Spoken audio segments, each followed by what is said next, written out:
Hello and welcome to another episode of Game Reviews by James. Today I'm going to be taking a look at a game called Kitten Cannon, an online game for Mac and PC. It was created in 2005 by Dan Fleming of BurstFilms.com. The game has you launch your kitten out of a cannon in order to see how far the kitten can travel, hence the name Kitten Cannon.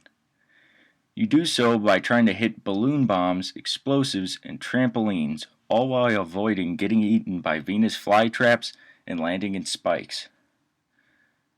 This game is very simple, so there's really not a whole lot to say about it. Well, why am I talking about it then? Well, because in 2009 the game came out for the iPhone and iPod Touch, so I got it. The gameplay was very similar to how it was on desktop computers. But one day, an update from Apple and the creators of the app was to change all of that. Last time I updated my iPod Touch, I went to play the game and it was totally different from the last time.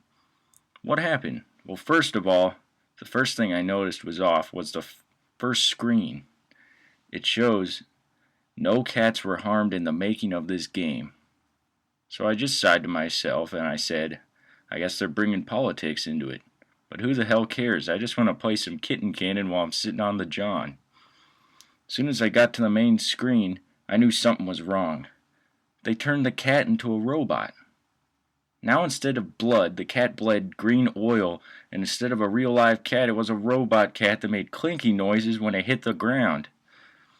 My immediate reaction was to shut off the game, delete the app, and download the original again because I thought it was some mistake. But no. The only version of this game was the one available on the App Store, so I was up Fudge Creek without a popsicle stick, so to speak. That in and of itself made me very unhappy. To know that they thought this game was too violent and that they needed to add a disclaimer, no cats were harmed in the making of this game. Well, none were harmed in the making of this game either. You can't honestly tell me that looks like a real cat. It looks like a squirrel with cat ears. So instead of playing this on my iPod Touch, now I have to go online to play. That is just ridiculous. None of the other app stores this game is available on made the change. So here's my question to you. Do you think Apple made them censor the game? Or do you think it was purely a decision by Hands-On Media?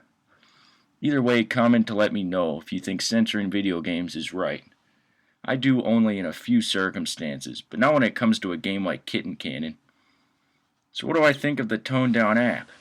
Well, I suppose it is good for little kids, but I always thought this game was meant for kids from 12 to 15 anyway who can handle all the violence.